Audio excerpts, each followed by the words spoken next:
Hi everyone, this is part 2 of the question and answers video of me being psychic and how it affects my life. If you didn't see part 1, I will post part 1 right along with part 2. So I left off with how do I get rid of spirits, or how do I help spirits cross over and move on? There are so many different ways to do this. There are so many different procedures and protocols, however you want to word that, to do this. I sometimes will just help them cross over, call on my spirit guides, ground myself, find what the spirit is stuck here for. That's just whenever they come to me. Sometimes I'll get a call to do a house cleansing. They might feel uncomfortable in their house, or they just feel their spirit activity there. So when I do a house cleansing, I use white sage. You can get them in the bundles like this. I got this on eBay for like $7, 2 big bundles of it, free shipping. But it's not wrapped very tight, but I just rip it up anyway because I burn it in a shell and I have a feather, but I don't have it with me right now because it's it's in the other room. But I just put it in the shell and go around the room and have the intention of cleansing and asking all negative energy to be gone. I open the doors and windows and I just, again, ground myself and work with my spirit guides. And so I just ask them to move on and find the light, and that's how I do that. The most question I probably get asked is, can you learn to be psychic or a medium? Yes, you can. It's just the fact of opening up to it. Anybody can be psychic, anybody can be a medium, and yes, there is a difference between a psychic and a medium.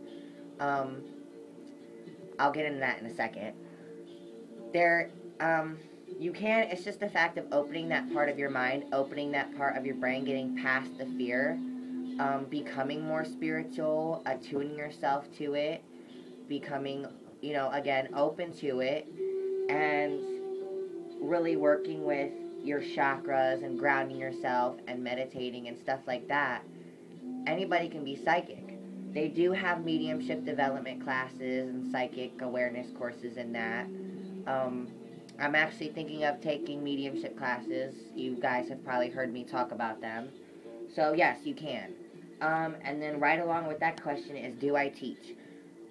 I don't like to say I teach because I mentor or I instruct.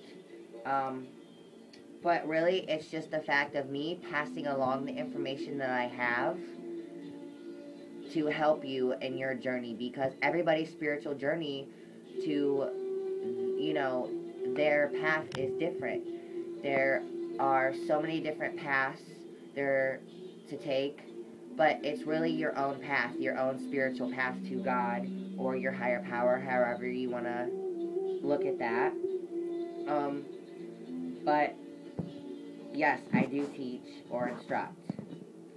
And then a lot of older people ask me this: how do I stay in balance? How do I keep my life together? Sometimes my life does, fall apart, but it always does. But it is important when you have the gifts I have to stay in balance by meditating. I meditate and ground myself at least once a day.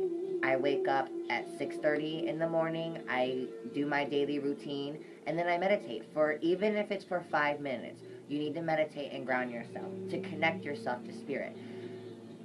I used to struggle with having down days and not feeling spirit enough, but it's because I didn't have that daily practice, those daily rituals.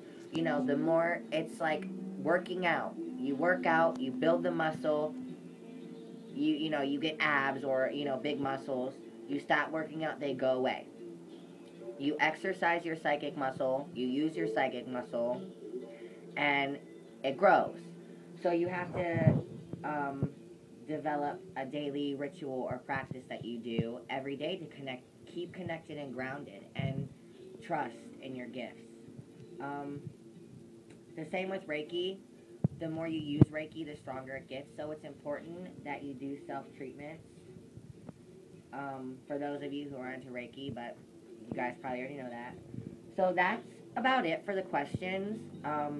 If you have any questions that I didn't cover, feel free to private message me, email me, call me. So that's about it. I hope this answered all your guys' questions, or some of them at least.